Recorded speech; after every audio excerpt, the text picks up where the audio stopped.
Hello, everybody. Welcome to the NBA Front Office Show. Happy December. I don't know how we got here already, but here we are. Or anybody that was holding out on putting up Christmas decorations, I think now it is officially okay to do it because it is now December 1st. We've got a few NBA topics to get into. I'm Trevor Lane. You can find me on Twitter at Trevor_Lane, joined by Keith Smith at Keith Smith NBA, enjoying the warm weather there in Florida. Not so much for me, but yeah, but Keith is nice and warm in the Florida sun. Yeah, it's going to be in the 80s here. It probably is in the 80s right now as we record this. So, yeah, we're still hanging on to the tail end of summer here. It's December and it's still summertime Yep. in Florida. Keith, let's get into our first topic of the day and let's talk about your team, the Boston Celtics, giving an extension to Al Horford. What's going on here? What does this extension mean for the Celtics? Is this a good move? All of that.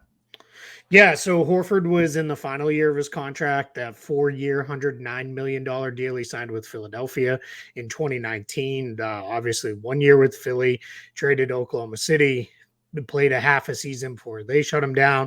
Then they traded him to Boston, and essentially what was hey, you take our bad contract, we'll take yours, as they swapped Kemba Walker. But then Al Horford played great last year, helped get Boston to the finals, and now they're going to keep the good times rolling. He was guaranteed $19.5 million of the $26.5 million he was going to make this year. That will now become fully guaranteed. That was going to happen anyway. We all knew that. But now he's going to add 2 years and $20 million on. And what was funny was the reaction from a few people I saw online initially, like 20 million is too much for Al Horford. Then people were like, no, it's 20 million total over 2 years. And then all of a sudden people are like, oh, that's great. I love it. This is really good.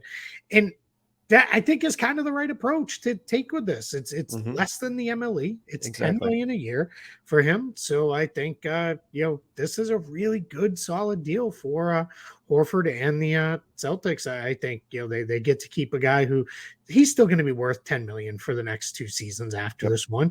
And if he plays like he's playing this year, he's going to be worth way more than that. Do you know what Al Horford's shooting from 3? I happen to be looking at it right now. So yes, I do know he's shooting 49% from 3 right now on 4.4 attempts per game, which is absolutely and that's incredible. with an 0 for 7 game mixed in there, which 20 games into the season, that can still have a pretty massive impact. So yeah, he's playing great. It's $10 million a year. Probably my guess is that's probably be about it for him. He'll probably retire at the end of that. He'll be 38, turning 39 at the very end of that extension. But I think this is really solid work. And another time, Brad Stevens, lock it up. Let's keep these guys under contract and let's keep this thing moving. Yeah, and I mean, look, that's the kind of contract that is very movable as well. Should you ever decide to go that route, I do not believe that's why the Celtics signed this contract. I think they do want to keep him, but just saying, should something appear a year from now, whatever, that's the kind of deal that you could put into a bigger trade and then do something with. But like you said, I think that it's a pretty good gamble in terms of, is he going to return value on that dollar amount? It's a below mid-level exception deal, so it's a below essentially league average deal. And is he an above average big in the NBA? Yes, I think he is. So I think you're getting value on that, even accounting for the inevitable decline that comes with age. So I like the deal a lot. I think it makes a lot of sense. It keeps the team together and no problems with it whatsoever. If it was 20 million a season, then okay. But that's not what happened here. Yeah, exactly. I thought they were going to settle somewhere in the 12 to 15 million range over somewhere. I thought they might do like 3 years, 45 million, but most of the last year was non-guaranteed. So Boston could get out of it very easily. We've seen a lot of extensions signed like that. Bojan Bogdanovic, for example, that's what his 2-year extension with the Pistons was. It was mostly non-guaranteed in the second year of the extension. So we've seen that become a very popular thing that teams do. But according to Adam Himmelsbach of the Boston Globe, it's fully guaranteed. He is going to get a trade bonus on top of it. So that's fine, but my guess is this is just, hey, we've got him locked in. He's a starter right now. probably sometime within next year, maybe that second year, he moves into a backup role. He probably transitions into a 15 to 20 minute a night guy, but you're fine behind Robert Williams. On the nights when Williams needs to sit, you play Horford a little bit more and you move forward. I think the Celtics are well set up. And what's interesting is Brad Stevens' approach to roster building as, you know, the leader of the team's front office is one that is very much a coach mindset of let's lock guys up that we like, guys who fit, and let's keep them and eliminate those questions, potential distractions. Let's just go. Now, what sometimes we see coaches make win now moves, when they take over the front office responsibility, because that's the coach mindset, right? Give me everybody I can have right now to win games. Right. But I think Stevens has made the decision of, hey, we like what we have. Let's lock into it. And they, despite the fact that they have all these guys now signed long term, because not only is this Tatum on an extension, Williams, Smart, Horford on an extension, Jaylen Brown's got a year left, but he's extension eligible, but doesn't make sense. If you want to read more about that, just look on Spot Track. You can see I broke everything down why Jaylen Brown should wait to sign an extension, just because it doesn't make sense for him. But Stevens also traded for Derek White on a long-term deal, Malcolm Brogdon on a long-term deal. Obviously, he wants continuity, you know, with the guys and feels good about the guys he has on the roster now. So, and I think it's a really smart move to avoid don't let any kind of distractions creep in. They have one pending free agent now of note, and that's Grant Williams, and we'll see what that looks like. And he's a restricted guy this coming summer. Yeah, I mean, everything's been going according to plan so far this season for the Boston Celtics, and this is just another step in that direction where they're keeping this team together and doing the right thing here, I think, with Al Horford.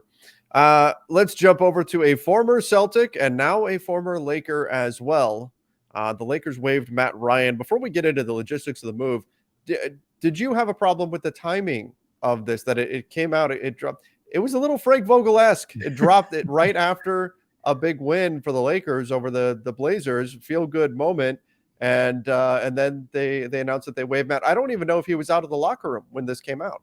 Yeah, that's the part I don't necessarily like. I don't mind doing it the same night or whatever. I just, it feels a little awkward to me when it's like, is the guy still in the facility? And he obviously was, because can't remember who it was, but it was one of the reporters that covers the Lakers said he talked to him and he said Matt Ryan was aware of his release, but they didn't have any further comment. I mean, it's fine. I don't have a huge issue with it. It's, you know, what's the difference between now or being woken up, you know, this morning at 9 a.m. and told, you know, hey, we're waiving you. And they're flying out to Milwaukee this morning. Yeah, that exactly. was also a factor. Yeah.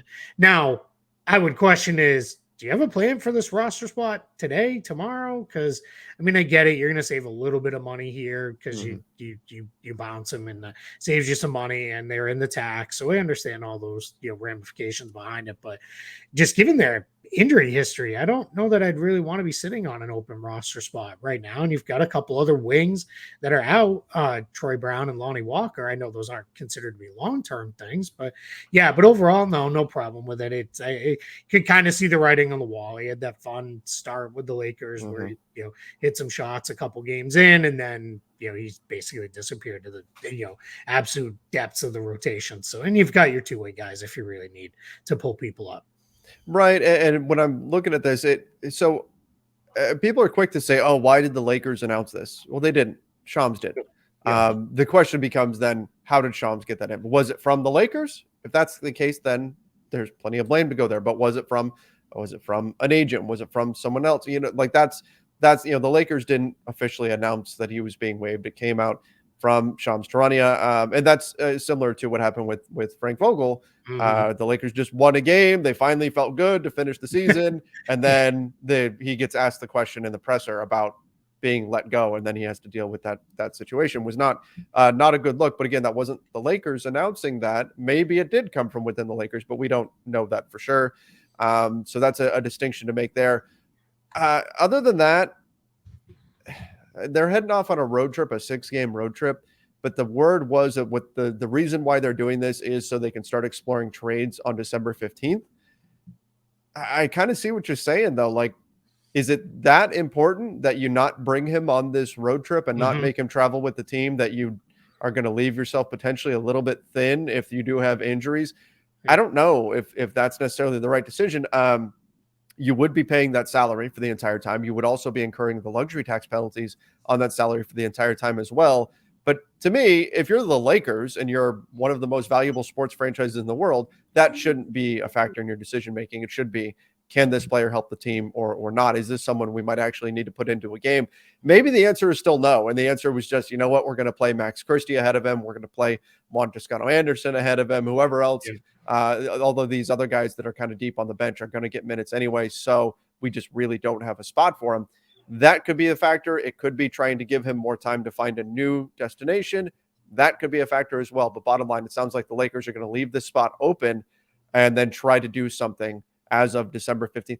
Maybe they already have something in mind. We don't know. Yeah, and they could. And the reality is nothing is stopping the Lakers or Matt Ryan if they get a game into this road trip and have 5 sprained ankles in the same game of saying, hey, can you come back? Sure. Yeah.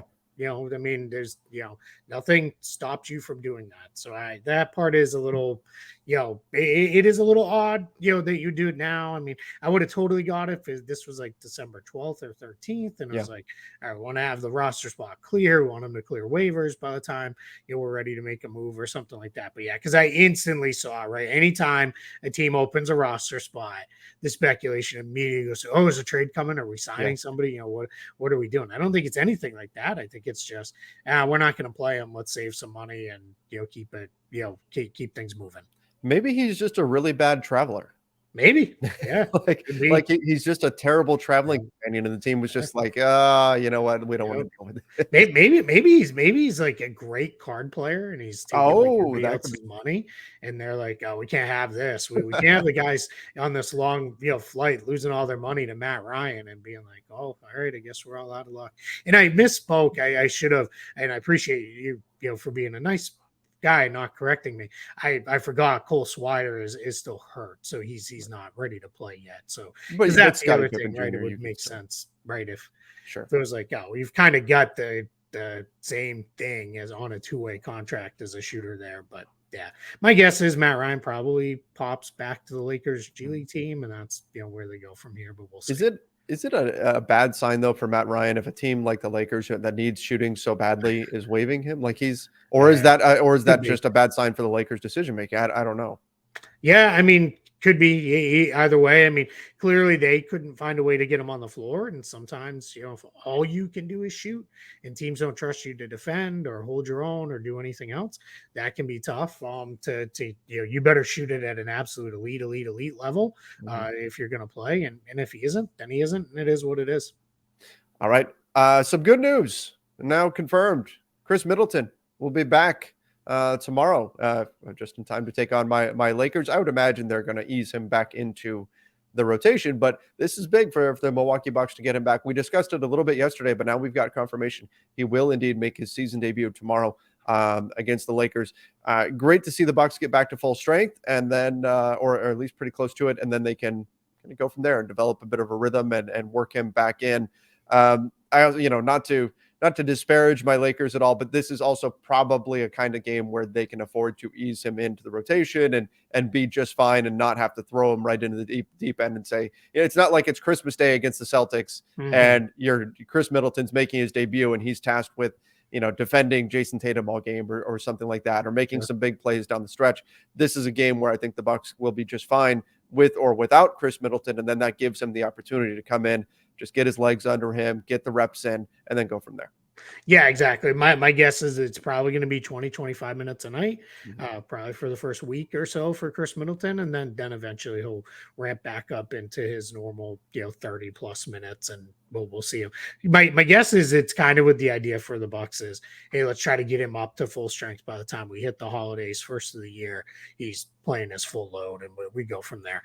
Hey, other good news. We didn't put this on the show notes. But Orlando got a couple guards back. Markel Fultz and Cole Anthony both played yesterday. Cole Anthony was on a 15-minute limit, which is very, very low. That is low. And then he proceeded to get 3 fouls in like the first minute he was on the floor. And I love Jamal Mosley. He was like, just play through it because you're only playing minimal minutes anyway. So, but he looked okay. Markel Fultz looked pretty good in his first action of the year. So, in the grand scheme of things, this means nothing as far as wins and losses go for the Magic. They're already out of it. I wrote for SB Nation if anybody's interested. I checked in on all the teams that are kind of in the race for Victor Wembanyama. We talked a little bit about that yesterday, but with Orlando, what the important thing is the rest of this season is get the guys healthy so we can start to see who fits, how they fit, who works, what can be your roster moving forward. Because that's what's important here. You got to start putting these pieces together as you do get ready to eventually start winning games. Absolutely. And that's going to be key for Orlando as well as a handful of other teams. Keith, we go from a packed NBA slate last night to one game tonight. Well, at least your Patriots are playing tonight, so that frees you up a little bit. But one NBA game. This is odd. My fantasy team does not like this. Detroit and Dallas. Yeah, it's not even the best game. But as somebody astutely pointed out on Twitter, the last time Detroit played on a one-game slate, it was against the Orlando Magic, and Sadiq Bey went wild. I think he scored 51 points. So who knows, man? Maybe Luka puts on a show or something. But I can say with all confidence, I will be watching the Patriots game probably in full this evening. So Keith says smash the over on Sadiq Bey tonight. That's the prediction here. But yes, is this just the NBA doesn't want to go up against Thursday night football? But I mean, it's over on Amazon Prime. I mean, it's a little weird, but the Thursdays have been light. TNT is not doing Thursday games right now. All the TNT games are on Tuesdays. So what you have is semi-light Tuesdays because they're trying to keep those fairly exclusive for TNT. But then that's turning into very light Thursdays. Now, last week, obviously, nobody played Thursday because the NBA always takes Thanksgiving Day off. But yeah, you have this weird schedule. You had 13 games last night, and I want to say it's like 11 or 12 games on Saturday. So we're into these weird periods. What also is funny to me, though, like this Sunday, I believe. No, I apologize. I was off. But there's a Sunday coming up where there's like a bunch of games, like afternoon games, and it's like. You'll go against the NFL on the Sunday in the middle of the day, but like a Thursday night, it's like can't have more than just one game. Like, I don't know. It's a little weird. It seems a little odd to me. I'll tell you, I don't, we do have a shorter show today, so I don't want to run too long, but I think it's going to be really interesting. And this is something we'll talk about more as we get closer to it. I'm going to be keeping a close eye on what happens to the NFL's numbers on Christmas Day.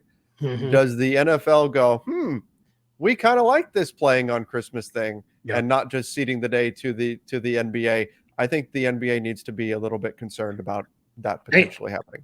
I completely agree. I think anytime you see Christmas fall on a Friday, Saturday, Sunday, maybe even Monday, the NFL is going to load up the schedule with games on Christmas. I think if it's Tuesday, Wednesday, Thursday, it becomes a little too difficult because that starts to throw a lot of things out of whack. But I think we're going to see them, probably make it look a little. If it's a Saturday or Sunday, it'll probably be a good full day of football for them because you're also clear of college football by that point. The regular season's over for them.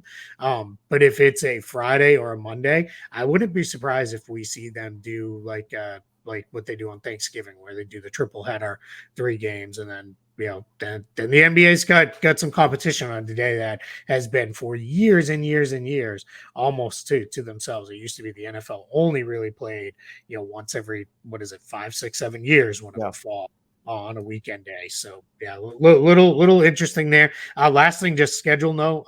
Shams noted that the league told the teams yesterday. He put a tweet out about what will be the start and end dates of next season. So I believe it was October 24th, and then I want to say it was like April 19th, but don't quote me on that. You look it on his Twitter timeline.